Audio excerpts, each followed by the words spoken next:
everybody, and welcome back once again to Let's Play Motorsport Manager with the Phoenix Knights Racing Team. Here we are, it's Race 8, it's Guildford, it's Britain, it's the British GP, and at the end of this race, it will officially be the halfway point in the season. Which is pretty handy really for timing, because we're just approaching the weekend. You guys will be seeing this on Friday. So we're going to be having a stream. This weekend there's going to be some Pillars of Eternity and there's going to be some Stainless Steel, just to give you something additional to watch over the weekend. And then we'll be back in earnest next week for the second half of the season. So then, usual thing with the car, very quick overview because I've got some other things I want to talk about before the start of this race. Gearboxes are being designed for next season. Part improvement, we've gone for the reliability of the gearbox that was just recently installed into Sundin's car. Gearbox and front wings and rear wings are now the only parts that we need to improve the performance on. And then after that, we're done. 29 days after this race, we will be performance enhancing our parts for next season, which will be exciting times. So that's the car. Okay, so then, first of all, I'm going to take you through drivers. We have Sundin and we have Sirikov. We're sticking with Sirikov. He's found religion. He's a pay driver, which means we're paying him. Let's just remind myself here. We're paying him about 200 grand. Well, we're paying about 200 grand a race for his services because his sponsors pay the rest. I mistakenly thought that Sundin was a paid driver as well. She's not actually a paid driver. We're paying 470 grand for her. We're actually paying more for Sundin's fee than Sirikov's, and she's nowhere near as good anymore. But that's another matter. So let's have a look at some potential replacements then, shall we? You guys have asked about Lipponen. You guys have asked about De Graaf, and I've said pretty much no to those guys, and I'll go through in more detail why right about now. We'll start with De Graaf. Of course, he's 4.5 star. His stats are pretty decent. He'd do a good job for us, but we'd have to pay him probably more than this. Say 800 grand a race, and pay a whopping 5.6 million to break his current contract, which means we're paying 400 grand more than Sundin. Near enough, or is it less? Yeah, near enough, and or 300 grand. I'm getting my maths wrong. And 5.6 million. Yeah, it's a massive investment, and you know, he's not a paid driver, so that kind of puts me off. That money could be better spent on, for instance, another building to help us build better parts to catch up to the other cars, for instance. We move to Lipponen, and Lipponen's something rather interesting has happened to Lipponen. He's 4 and a bit star. He was significantly higher than that last time we saw him. He was bordering on 5 star, wasn't he? Remember when I was discussing him and he had an affair going on that was due to end like in a week's time? That affair ended, and then it became exposed. Wonder how that happened. Jilted lover? Yeah, possibly. But anyway, that means he's losing -2 to every trait. His mind is not on the job, and as a result of that, he is struggling in performance, which may explain why Veracruz is outperforming him over the past couple of races. Remind you of anyone in real life? Lewis Hamilton? Was it 3 or 4 seasons ago? I was having relationship problems and his driving suffered. This kind of thing happens to you.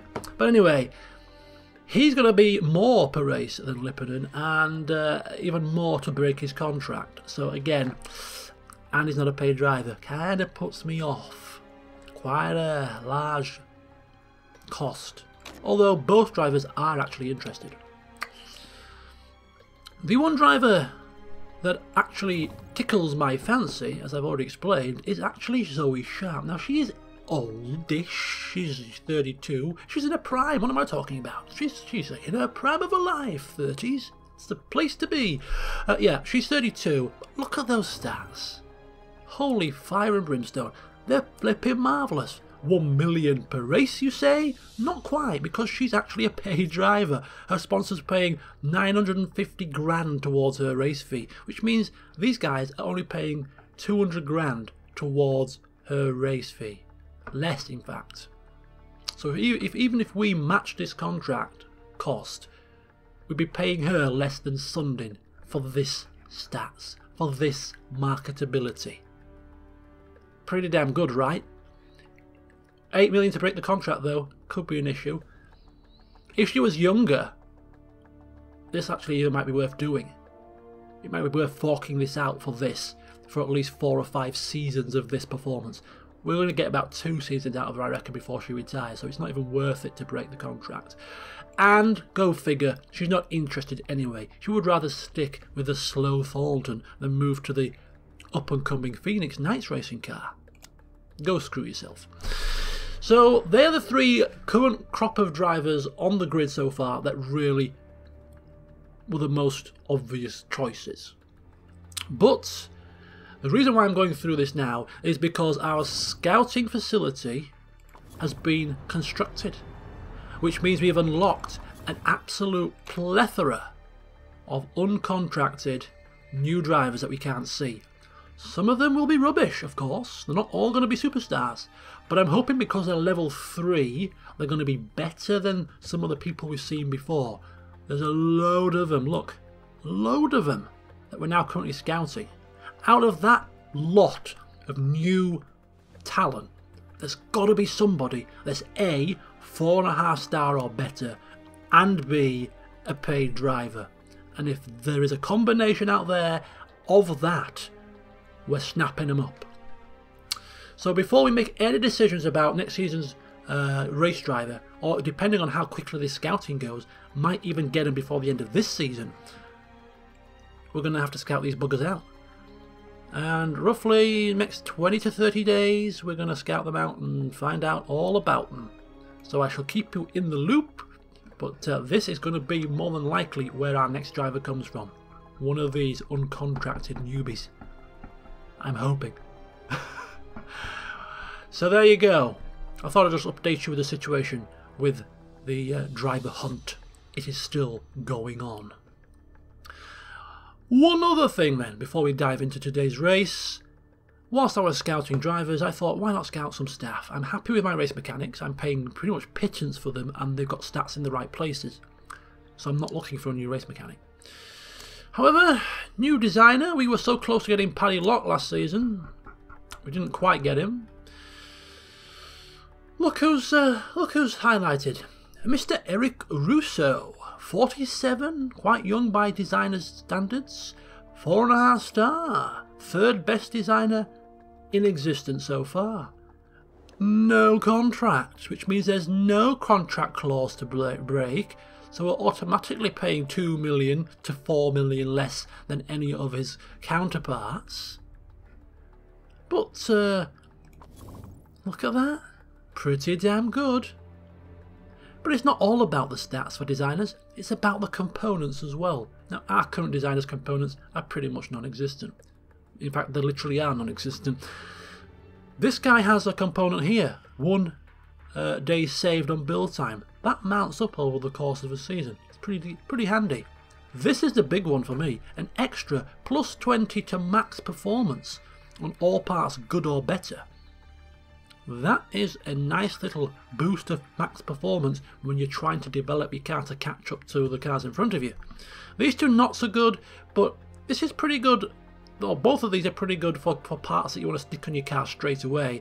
Plus 40 performance during the race. Pretty nifty for a little bit of loss of reliability, and plus 40% reliability to the part, so it means you can stick it on faster and use it because its reliability will be pretty decent right from the off. So a combination of all of those and that, and the fact that we don't have to pay a contract break to get him, makes me think we should possibly snap him up. But I'm going to ask for your opinion because I'm in two minds. Do we get him now? We're going to have to pay him about 600 grand, maybe even more for his services, which is about 400 grand more per race than our current designer. That adds up over the course of a season. So should we do it now? Should we get him now after the British GP ASAP, or should we wait for our designer until we've got our driver in place to see where that leaves us? because I would rather have a better driver than designer.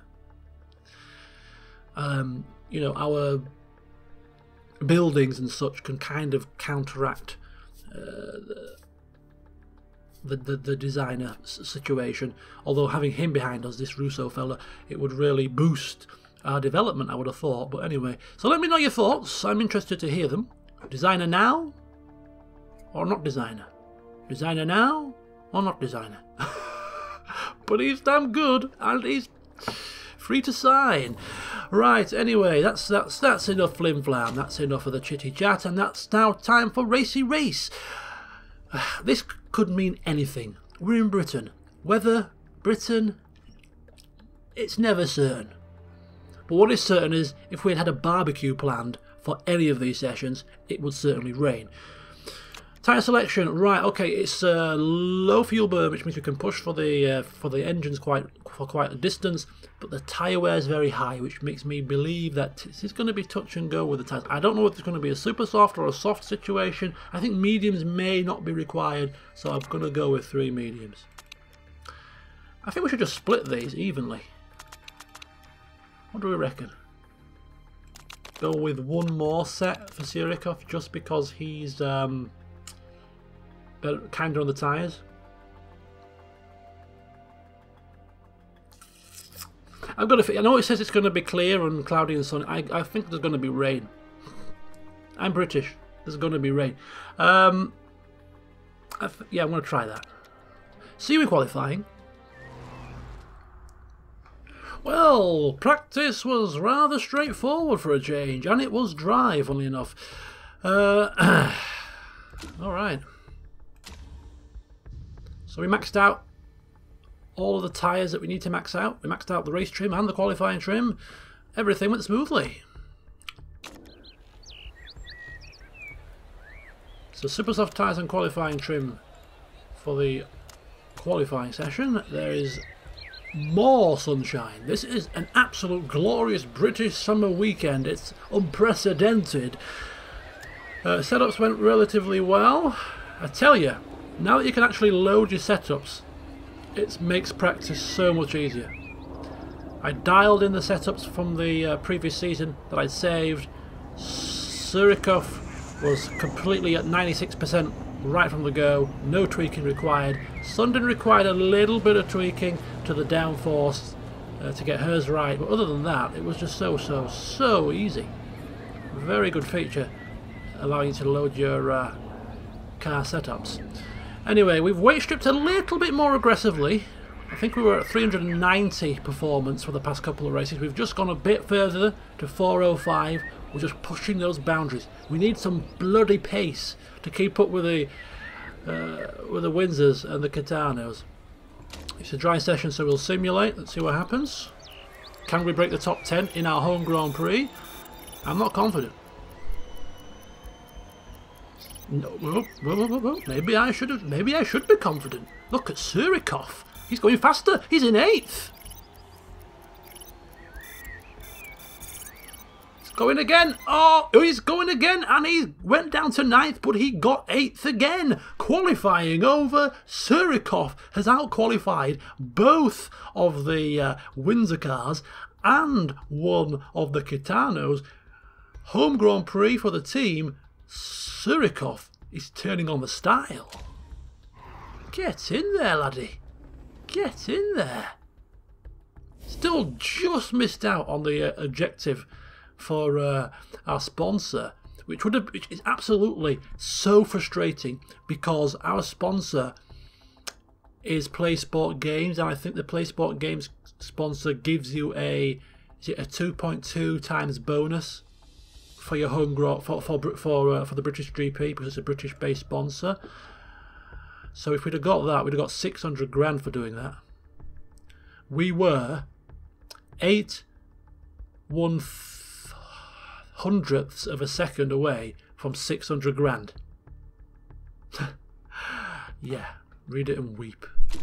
But if we get 8th or above in the race, we still get 600 grand. So it's all to play for. The race is also bright sunshine. 3 days of bright sunshine in Britain.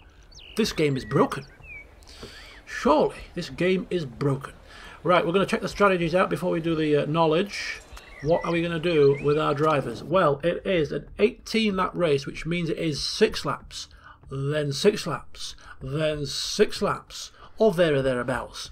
One of the guys is going to have to come in a little bit early and perhaps do a 5-lap stint to start, and then a 7, and then a 6, or something like that. Now, given that Sundin's further back, given that she's in bad form, and given that she churns through her tyres a little bit quicker than Surikov, she's going to do the first stint and go for 5 laps and come in earlier, maybe get a bit of clear air. And that seems to be the good thing to do. Although the temperature is warm, which means the tyres are going to heat relatively quickly, so should we give her something more secure, give her the softs and have her push for a little bit longer? She did relatively well on these tyres in Cape Town, which makes me think perhaps we should just play it a little bit safer with her and give her these. A little bit overkill to do 5 laps though. We could have her do 6 and have Surikov do 7, but then he'd have 5 laps on the super softs or 5 laps on the softs.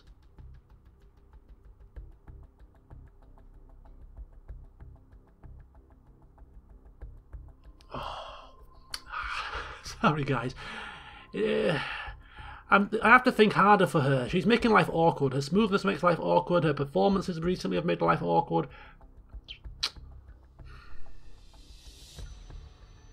No, I'm going to chicken out and I'm going to give her the super softs. If her tyres overheat and she can't push and she ends up falling backwards, I'm going to kick myself. But we're going to go for the super softs to start with. Everybody else around her will be on the super softs, so it makes sense. Of course, she's only doing 5 laps, so we can take a bit of fuel out. Right. She's going to end up doing... I think she's going to end up doing 2 stints on the supers. I think this guy here can probably do 3 stints on the supers. He can come in lap 6 with these tyres.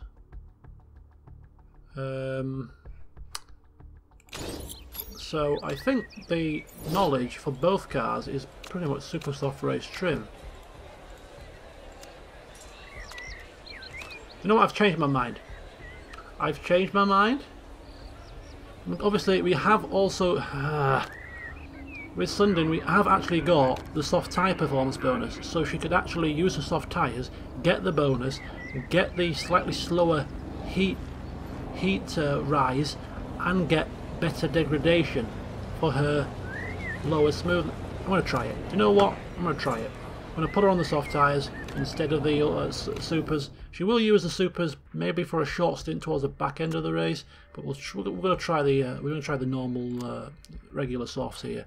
5 laps. Yeah. 7 laps. Nah, too long. This could you got to try these things. You got to try them. Right, come on. Got to try them. I've made my bed, I will lie in it. Right, here is the starting grid. We've got Pascal Becker. Wow, Steinman on pole for a change. Oh, dear me, it's been Balcazar for the past few races. She won't be happy. Espinosa is in 3rd and Frieda Fischer in the Steinman 4th for once again another top 4 lockout for the first 2 teams in the championship. Panther 5th and 6th with Chapman in 5th, of course, and Sylvander in 6th.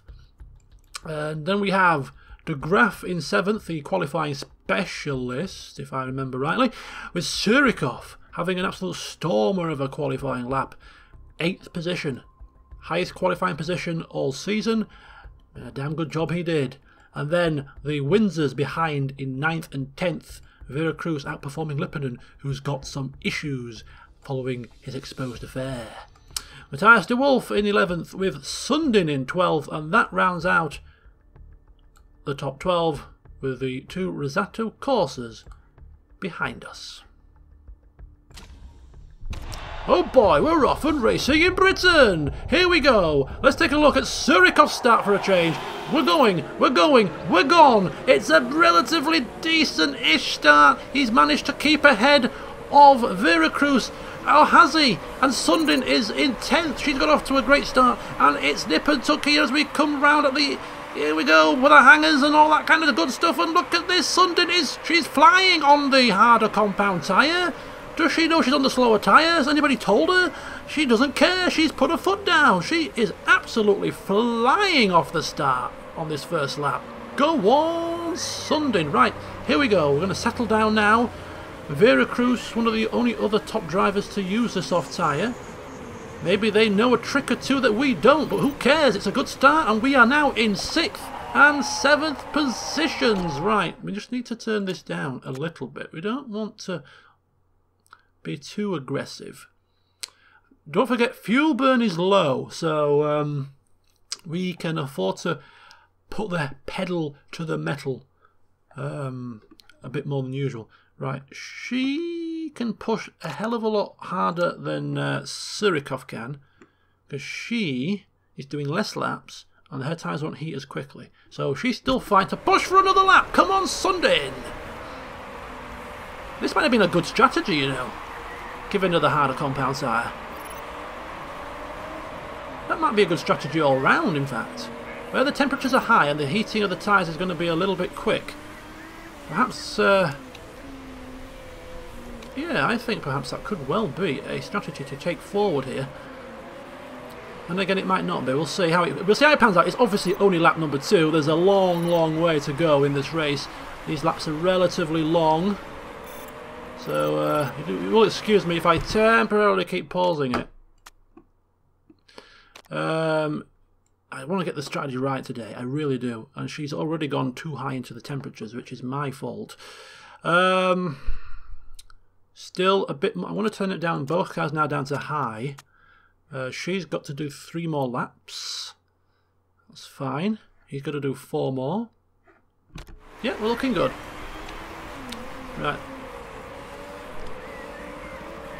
Surikov is moving up, he's moving up, he's moving up, or is he? Sundin in 5th, Surikov in 7th. In between them, a panther of Sylvander like a rabbit caught in the headlights. He doesn't know what's going on. He's never seen 2 orange cars around him so all season. He's like, where they got this pace from all of a sudden? I don't know. Don't ask me. I mean, she's on a 4.3 form. You could have fooled me. That is not indicative of her current race performance, it must be said. But look at that. Harry Chapman is coming up quick right behind Surikov, and he is going to pass. And also we have a De Graaf as well. But look at that. Sylvander has absolutely fallen away, probably petrified of being swamped by the Phoenix Knights cars. He's had an absolute nightmare. Right, well, he crossed the line there, and tyre, fuel burny. Might have to turn this down. Just a little bit concerned about the fuel. Just a little bit concerned about the fuel. Nothing too major, but just a little tad of concern. As look at this train of cars. We were looking good in 5th and 6th almost at one point, but now we're just getting a little bit swamped in the second half of this stint. Tyre temperatures are just edging up there, just edging it to the hot zone. Right, here we go, crossing the line.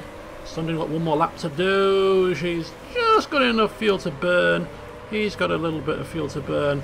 We're going to give her the push on the tyres. We're going to bring her into the pits. Lippanen's pitting and he's at the back of the field. There's something gone amiss. Should we do the same with her again? I'm going to try something different. We're going to give her at least 1 stint on the Super Sauce. Just the 1 stint. And she can do 6 laps on these, right? Oh, maybe she can't. Can't do another 5-lap stint now. It's too much. It's not enough. We can't. Otherwise, we'd have to do 8 laps on the final stint, which is not feasible, really. So I think we're just going to go soft with Sundin. She's going to have to do 6 laps this time, though. And then her last stint will be the longer one, and she'll have to do 7 at the end. So, yeah, okay, that's fine. It's fair enough. So another set of soft tyres going onto Sundin's car. Off you go, my dear. Make it count. Surikov, tyres in the relative hot zone, but nothing too serious.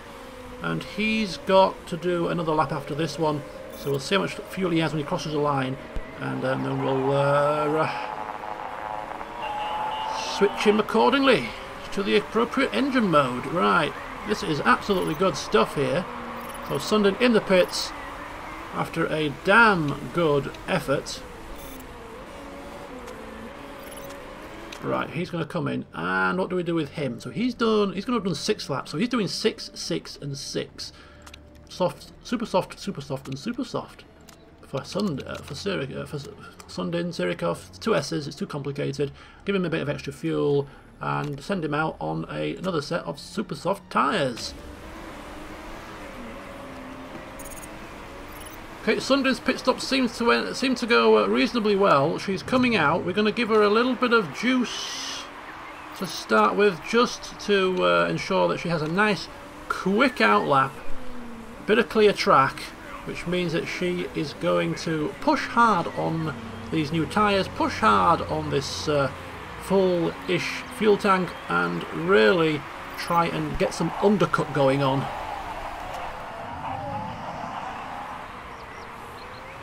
Right, here comes Sirikov. He is in the pits now, and it's his stop. Is he going to get out ahead of Sundin? Is she going to undercut? Where is she? She's coming round the last bend. I don't think she's going to... Oh, she is! She's going to undercut here. She's going to... Oh, no! You bugger! Just stop the momentum. Right at the wrong moment. And the tyres are in the bloody hot zone again. Good grief, I just let it slip for too long. Again. Sorry, Sundin. My fault. My fault, dear. Right, we've got Lipponen ahead of us, and he pit right early. But his tyres are going to go off much quicker than ours. Get out of my way! Get out of my way! Sirikov is screaming at his own teammate here. Get out of my way! Just chill out. She's there. There's no team orders here. You're on very similar strategies, so there's no reason for us to order her out of the way as we go. Oh no! Sundin's got stuck behind Veracruz! I wish they would not do that. It really annoys the hell out of me when they get stuck behind a car coming out of the pits.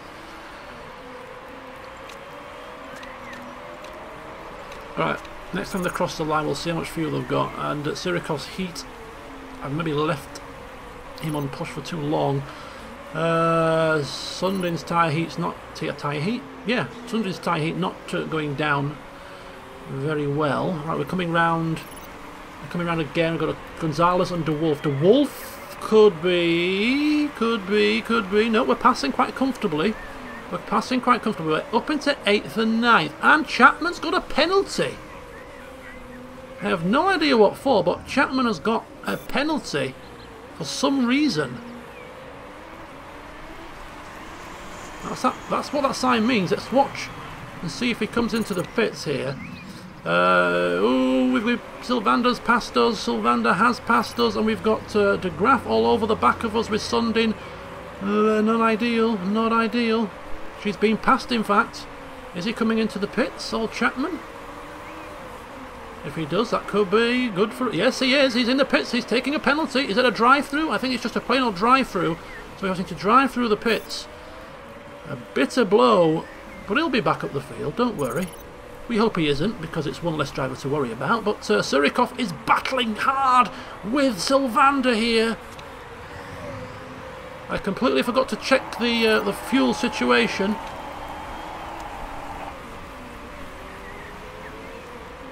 But 8th and 10th is not too ghastly. We're beating Catano here, not beating Windsor, of course, who got some decent points so far. Right, we need to cross this line and see where we are. We're not looking good. 3.66. Okay, so he's going to do 3 more laps then. She's going to do 2. Take her on to lap 13. 5 lap final stint. Yeah, tyre wear's fine for both.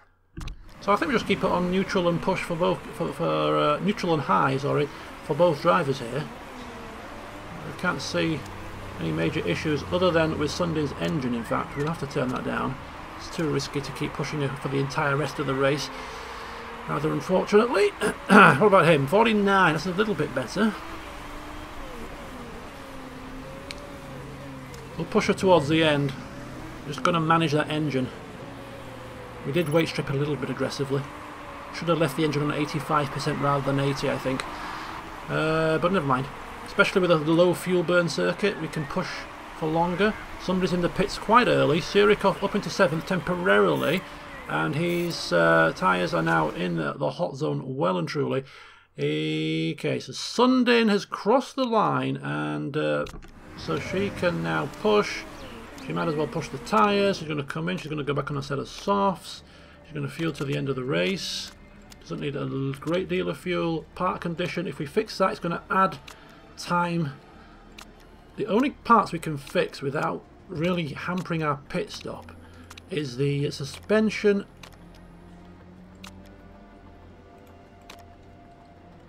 or the front ring. That adds a second.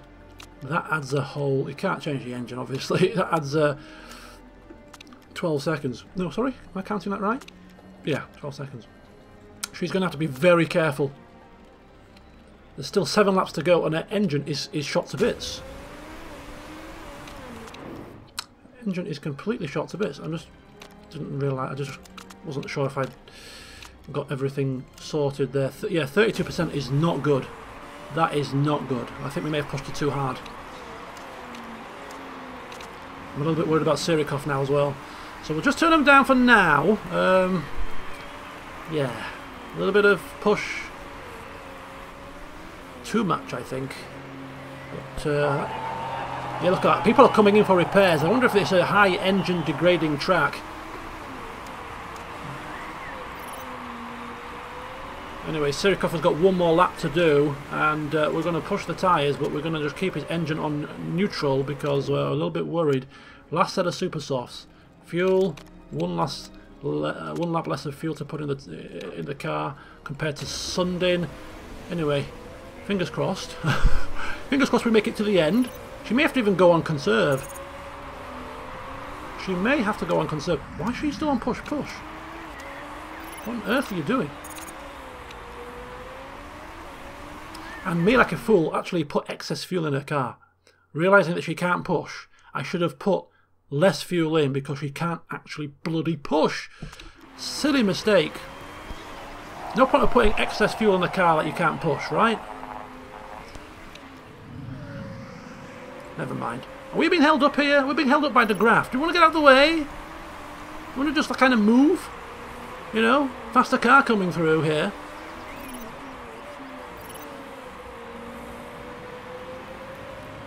So here we go. Can we get him out of the pits quicker than him? Can we get out of the pits quicker than him? Oh, not quite, not quite. We're almost there. Almost, almost. Engine problems, I know, love. Just keep going. Just kind of ignore them. Just kind of ignore them. It's fine. You're not hearing any clanking and clanging and clattering. It's a misnomer.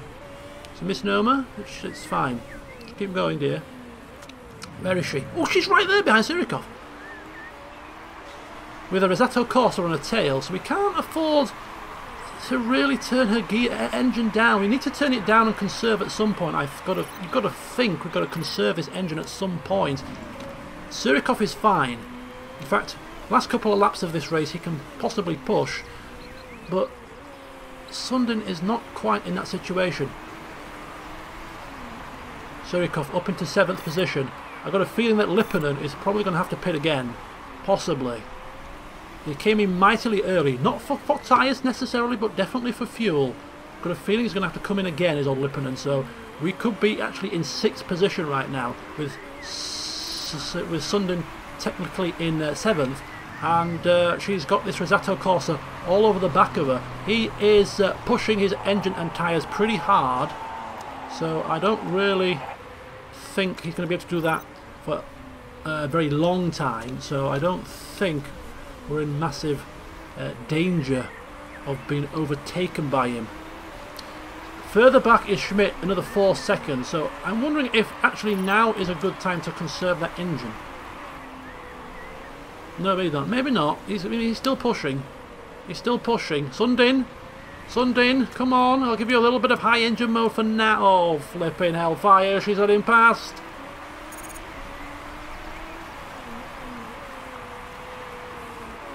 Should we underestimate the Rosato courses? Right, go medium.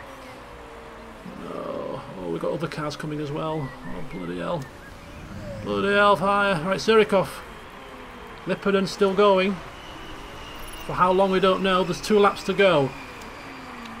His engine is going to last 2 laps. He's going in overtake mode.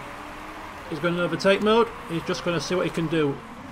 This engine will probably last 2 laps. Not. What? I put it in overtake mode for all of 2 minutes, if that, 10 seconds, and it just puts the engine, bang, down to 16%. Right, Surikov is going in low engine mode. He's got a bit of a gap. There's no pressure. Sundin in 9th. 20%. Can she get this guy if we put her in overtake? And is it worth it? No guts, no glory. Go for it, love. Flipping go for it. No guts, no glory. Final lap. Do it. Come on. We're giving her the full beans despite the fact the engine is soon to go bang. I'm giving you the full beans. Go. Come on. Oh, she's doing it. She's rounding his tail. I've given her the full beans. Come on. Come on. I've given you the full beans. Come on. Get past him. Get past him. Yes. No. I've given you the full juice. Come on. This is at the risk of blowing your engine. Don't let me down. No. Come on. You. Oh. Damn emblastation. Oh, I could have probably put her on overtake a lot earlier than I did. I was maybe being too cautious. We should have got 7th and 8th there, I think. I certainly do. I don't. Well, I was surprised that Vera Cruz actually. Oh, sorry, Lipponen. I'm surprised that Lippen actually lasted. I thought he would have had to pick one more time. Ooh, dear, oh dear. I mean, this is our best finish for quite a while. 7th and 9th, a double points finish. Yeah, this is definitely our best finish for a while. I somehow feel disappointed. If I'd have got 7th and 8th, I'd have felt much better. I know it's only one position, but you know when you've thrown points away, it's kind of irksome. I don't think Surikov could have got much further up the field than he did. I think he was on the limit for most of the time, pushing for most of the race. 3 sets of the super soft tyres. I think he went as far as he possibly could. Maybe you could argue perhaps that we might have gone onto a set of softs so that he could push longer, but given his engine, we couldn't have pushed any more than we did. So I think that was fine for him. I just think Sundin, I think again for her, I think this worked relatively well. The 3 sets of soft tyres. I think it worked well for the tyre temperatures. It worked well for her smoothness. I just think that we should have maybe pushed the engine up a lap earlier. And never mind. You never know. There could be a illegal part in a car or two. Or maybe there's not. Yeah. Okay, so 7th and 9th. Pascal Becker maintained his position and won the race. Balcazar 2nd. Vera Cruz and Lipponen for a 3rd and 4th for Windsor Racing. Very good result for those guys. Especially when Lipponen had to come into the pit so damn early. Very good save, it has to be said. Sylvander 5th. De Graaf 6th did very well. In the Kitano as per usual. Surikov 7th. Whoa, forgot about that. He made the sponsor objective. Nice job. And Sundin in 9th. Could have got 8th, but at least he's in the points again. So we look at the Drivers' Championship. Balcazar and Chapman battling it out. Becker's not too far away either. 3 cars, 3 top drivers. 14 points between them. That's what you want to see, isn't it? And in terms of the constructors, we gained a little bit on Kitano, I think, or did we? Yeah, I think we did. But Windsor, yeah, they're pulling away into the sunset here. I did say at the start of the season they would be the team that were most likely to get 4th. They had a decent car and some good drivers, so this is not a shock. They just got off to a bit of a shaky start in the first couple of races to give us some false hope. Kitano, are they catchable? On the back of today's performance? Possibly. We do have a little bit of performance left to squeak out of the car, but not much. With a better driver, somebody along Surikov standard, we could actually have a decent chance of picking up some decent double points finishes regularly, which could help. It is Sunday letting us down, bless her. But we're not going to hold it against her. She's been a true ally of the team. She's won a championship with... She won 2 championships with us? Or just the one? I can't remember. I think she won the Asia Pacific Cup, didn't she? Valdez won the European Racing Series. Right, so let's have a look. Where's the sponsor? Prize money? No. Sponsor? 1.4 million! I thought it was 2 times. It's obviously considerably more than 2 times. Oh, that's the entire sponsorship. Oh, sorry, that's the entire sponsorship for the race. Yeah, PlaySport game sponsor bonus 660,000, so it was 2.2 times. Yeah, pretty nice. Okay. Bada bing, bada boom, bada boff.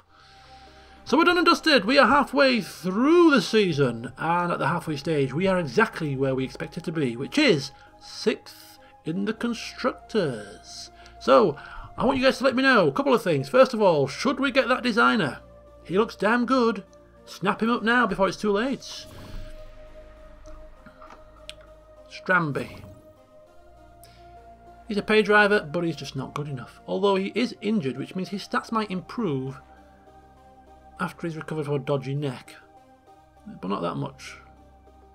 Only gives him extra 10 fitness. Yeah, he's not good enough. Okay. Yeah, so let me know that, and also let me know, where do you think we're going to finish come the close of play? I mean, it's not a hard question. I think we're going to finish 6th, but, you know, if anybody's got any other ideas, maybe what we can do differently to push up into 5th position, or maybe you've got some false hope, I don't know, but, yeah, do you think we're going to make it? I ask tongue-in-cheek. Do you think we're going to make it? I don't think so, but you never know. So, yeah, hope you've enjoyed the first half of this season, the first week of our marathon of Motorsport Manager to bring this LP to a conclusion. Join me next time on Monday, no doubt, when we shall head to Milan, which is a very high-speed circuit, which doesn't really bode well for us, I don't think. But we'll see what happens. Until then, see you soon.